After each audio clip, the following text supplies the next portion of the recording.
غم حسین۔ تاریخ عالم کا دامن قربانیوں اور ثابت قدمی کی لازوال ایمان افروز داستانوں سے بھرا پڑا ہے۔ حضرت موسیٰ کو دربار فرعون سے کس کس طرح کی اذیت اور اہانت کا سامنا نہیں کرنا پڑا، مگر آپ کے پائے استقامت کو ذرا بھی جنبش نہ ہوئی۔ حضرت زکریا آرے سے چیر ڈالے گئے، مگر کوئی قوت ان کے ایمان میں شگاف ڈالنے میں کامیاب نہ ہو سکی۔ حضرت الیاس جلاوطن کر دیے گئے۔ حضرت یحییٰ کو بادشاہ نے بھرے دربار میں تہمت لگائی۔ تہمت کی شدت اپنی جگہ، مگر عقیدے کی صداقت پر آنچ نہ آنے دی۔ حضرت عیسیٰ نے جس بیمار کو ٹھیک کیا وہی آپ کا مخالف بنا اور آپ پر تشدد کی انتہا کر دی۔ پھر چشم فلک نے خلیل اللہ حضرت ابراہیم کو حیرت سے دیکھا۔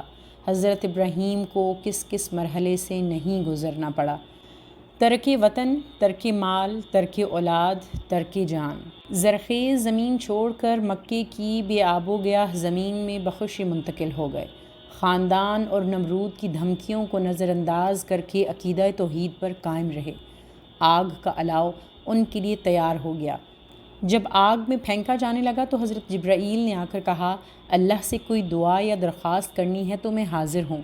جب موت ایک لمحے کے فاصلے پر تھی تو خلیل اللہ بولے، میرا اللہ مجھ سے زیادہ میرے حال سے واقف ہے، اور آگ میں کود گئے۔ اور پھر ایک الہامی اشارے پر اپنے بڑھاپے کے اکلوتے بیٹے حضرت اسماعیل کی گردن پر چھری پھیر دی۔ اور پھر 10 محرم 61 ہجری کو تاریخ عالم کی سب سے بڑی قربانی اور ثابت قدمی، ترازو کے ایک پلڑے میں آج تک کی تمام قربانیاں رکھ دی جائیں اور دوسرے پلڑے میں نواسۂ رسول صلی اللہ علیہ وسلم کی قربانی عظیم، تو نواسۂ رسول صلی اللہ علیہ وآلہ وسلم کا پلڑا بھاری ہوگا۔ 10 محرم 61 ہجری سے پہلے بھی مختلف حوالوں سے جانا پہچانا جاتا تھا۔ مثلاً اللہ تعالیٰ نے چاند، تارے، سورج، عرش، کرسی اور جنت زمین کو 10 محرم کو تخلیق کیا۔ ہمارے ماں باپ حضرت آدم اور حوا نے 10 محرم کو آنکھ کھولی۔ حضرت ابراہیم پیدا ہوئے، اسی دن حضرت ابراہیم کو آتش نمرود سے نجات ملی۔ اسی دن فرعون کا لشکر غرق ہوا اور حضرت موسیٰ کو فتح ملی۔ حضرت یونس مچھلی کے پیٹ سے برآمد ہوئے۔ حضرت یوسف کو کنویں سے نکالا گیا۔ اسی دن حضرت یعقوب کو بینائی لوٹائی گئی۔ حضرت عیسیٰ پیدا ہوئے اور اسی دن حضرت عیسیٰ کو زندہ دنیا سے اٹھایا گیا۔ پہلی بارش بھی 10 محرم کو ہوئی۔ غرض بڑے بڑے فیصلے اور واقعات 10 محرم کو ہوئے، اور پھر 10 محرم 61 ہجری کو امام حسین کی شہادت کے بعد تمام حوالے بدل گئے، مدھم پڑ گئے۔ آج کربلا کی شہرت ایک انمٹ تاریخی حیثیت اختیار کر گئی ہے۔ رب ذوالجلال نے امام حسین کو شہادت کا ایسا تاج شاہی پہنایا ہے کہ جسے قیامت تک اندیشہ زوال نہیں ہوگا۔ پوری انسانی تاریخ میں امام جیسا کوئی نہیں ہے۔ امام حسین اور آپ کے ساتھی میدان کربلا میں اس طرح لڑے کہ آپ کی شجاعت کے آگے سرفروشی کے تمام افسانے دھندلے پڑ گئے۔ یزیدی لشکر نے انسانی حدود سے نکل کر وحشت اور درندگی اور سفاکی کے وہ مظاہرے کیے کہ ان کے آگے درندوں کی خون آشامی بھی ہیچ تھی۔ یزیدی لشکر کے ترکش ستم میں جتنے بھی زہریلے تیر تھے، سب کے سب امام اور آپ کے ساتھیوں کے سینوں میں بے دردی سے اتار دیے گئے۔ گستاخی اور بے ادبی کے بے شمار حربے آزمائے گئے۔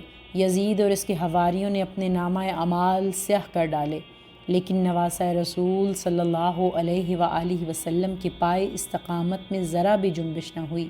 نواسۂ رسول صلی اللہ علیہ وآلہ وسلم جو اسلام کے نظریہ فکر اور فلسفے کے امام تھے، انہوں نے اسلام کی اصل روح پر عمل کرتے ہوئے یزیدی آمریت کے خلاف حق کا علم بلند کر دیا۔ امام نے ثابت کر دیا کہ دنیاوی کامیابی کی کوئی اہمیت نہیں ہے۔ امام نے اقوام عالم کو سمجھایا کہ ہر شکست وقتی اور ہر فتح عارضی ہوتی ہے۔ دنیا میں حق اور سچ کو مستقل حیثیت حاصل ہے۔ آپ نے بتایا کہ ہر حال میں حق کا ساتھ دو اور باطل سے ٹکرا جاؤ۔ امام کا کردار قرآن و حدیث کے احکام کی عملی تفسیر ہے۔ ماضی حال کے تمام مورخین نے آپ کو شہداء کا امام کہہ کر پکارا، اور مستقبل پر بھی آپ ہی کی گرفت رہے گی۔ اگر تمام کائنات مل کر بھی نواسۂ رسول صلی اللہ علیہ وآلہ وسلم کی مدح و ثنا کرے تو حشر تک آپ کی سیرت کا بیان ختم نہ ہوگا۔ زبانیں عاجز رہ جائیں گی، لفظوں کا ذخیرہ اپنی تنگ دامنی پر شرمسار ہو جائے گا۔ تاریخ اپنی تمام تر مصلحتوں کے باوجود اس بات پر گواہ ہے کہ امام کے مقام کو نہ کبھی گہن لگا اور نہ لگے گا۔ خدا کی قسم، چشم فلک اور انسانی آنکھ نے آپ جیسا کوئی نہ دیکھا اور نہ دیکھ پائے گی۔ صفات عالیہ کا اتنا بھرپور اجتماع ہزاروں سال بعد بھی کسی میں نظر نہیں آتا جو امام میں نظر آیا۔ ساری کائنات آپ کے جانے سے تہی دست ہو گئی۔ امام اور آپ کے ساتھیوں نے جس جرأت، بے باکی اور جذبے سے یزیدی لشکر کا مقابلہ کیا، اس کی نظیر تاریخ عالم میں نہیں ملتی۔ کربلا کے روشن واقعات کو صدیوں کا غبار بھی دھندلا نہ سکا۔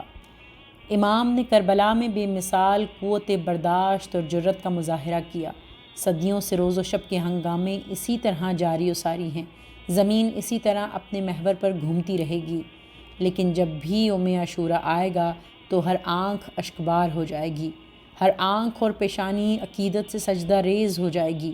جب بھی کربلا کا ذکر ہوتا ہے تو سنگ و آہن بھی رقیق شکل اختیار کر لیتے ہیں، فرط عقیدت سے ہر آنکھ اشکبار ہو جاتی ہے۔ یوم عاشورہ کے دن آسمان سے اداسیوں کی بارش ہوتی ہے، ساری کائنات ایک سرے سے دوسرے سرے تک سوگوار ہو جاتی ہے۔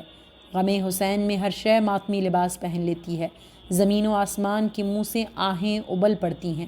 10 محرم انسانی کیلنڈر کا واحد دن ہے جب خاک کے ذرے، درختوں کے پتے اور سمندروں کے قطرے اداس ہو جاتے ہیں، جب ہوائیں، فضائیں، کرنیں، لہریں اداسی کا ماتمی لباس پہن لیتی ہیں، پوری کائنات میں شام غریباں بچھ جاتی ہے۔ اب یہ دن صرف اور صرف امام حسین کا دن ہے۔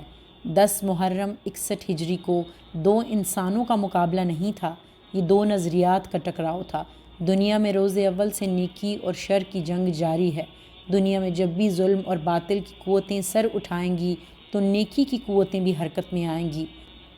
برائی اور ظلم کی علمبردار یزیدی قوتیں اچھائی اور نیکی کی علمبردار حسینی قوتوں سے برسر پیکار رہیں گی۔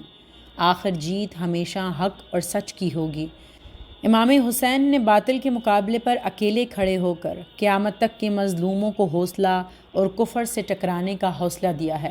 اگر کربلا میں نواسۂ رسول یزیدی لشکر کے سامنے کھڑے نہ ہوتے تو قیامت تک کسی مظلوم نے ظالم کے خلاف کھڑا نہیں ہونا تھا۔ امام حسین نے ظلم کے خلاف کھڑے ہونے کی ایک عظیم مثال قائم کی، ظلم سے ٹکرانے کا حوصلہ اور راستہ دکھایا۔ آج جب وطن عزیز میں ظلم و بربریت کا ناسور پھیل چکا ہے، ظالم مظلوموں پر ظلم کر رہے ہیں، تو کوئی بھی نہیں جو ظالموں کا ہاتھ روک سکے۔ غزہ میں بار بار 21ویں صدی کا کربلا برپا ہوتا ہے۔ اسرائیل کے جنگی جہاز میزائلوں اور بموں کی برسات کر رہے ہیں۔ اسرائیلی ٹینک معصوم بچوں اور عورتوں تک کا کیما سر عام بناتے ہیں۔ معصوم بچوں پر گولیاں برسائی جاتی ہیں۔ تمام غیر مسلم سپر پاورز اسرائیلی مظالم پر تالیاں بجاتے ہیں اور اسرائیلی جارحیت کو حق بجانب قرار دیتے ہیں، اور تمام اسلامی ممالک مصلحتوں کا شکار ہو کر مجرمانہ خاموشی اختیار کر لیتے ہیں، آئیں بائیں شائیں کرتے ہیں یا چند کمزور بیانات دے کر اپنا حق ادا کرنے کی ناکام کوشش کرتے ہیں۔ آج جب غزہ کی گلیوں میں سینکڑوں معصوم بچوں اور عفت مآب لڑکیوں اور بوڑھوں کمزوروں کی نعشیں بے یار و مددگار نظر آتی ہیں اور فلسطینی یا اللہ مدد یا رسول اللہ مدد کے نعرے مار رہے ہیں، تو غزہ کے گرد 22 اسلامی ممالک اور دنیا میں باقی عالم اسلام مجرمانہ خاموشی اختیار کیے ہوئے ہے۔ عالم اسلام کی مجرمانہ خاموشی پر اہل کوفہ کی خاموشی یاد آتی ہے۔ جب شہدائے کربلا کا مظلوم قافلہ یزید کے دربار میں لے جایا جا رہا تھا، جب امام کا سر مبارک شمر نے نیزے پر ٹانک دیا تھا، وہ بیبیاں جن کو سورج، چاند، ستاروں نے بھی برہنہ سر نہ دیکھا تھا، جب ننگے سر، ننگے پاؤں جلتے ہوئے خیموں سے نکلیں تو اہل کوفہ جشن منا رہے تھے، اپنے گھروں میں دھوئیں اڑا رہے تھے۔ کیا آج عالم اسلام اور ہماری خاموشی اہل کوفہ جیسی نہیں ہے؟ کیا ہم فکر حسین کے وارث ہیں یا شمر کے نظریاتی بھائی؟ آج جب اخبار میں غزہ کے مظلوموں کی تصاویر یا خبر سامنے آتی ہے تو ہم اگلی خبر کی طرف بڑھ جاتے ہیں، ٹی وی پر غزہ کے مظلوموں کو دیکھ کر چینل بدل دیتے ہیں یا کروٹ بدل لیتے ہیں۔ اے امام، ہم آپ سے شرمندہ ہیں، ہم آج بھی یزیدی نظریے کا ساتھ دیتے ہیں، ہم آج بھی مصلحتوں کا شکار ہیں۔ اے امام، ہم آپ سے شرمندہ ہیں۔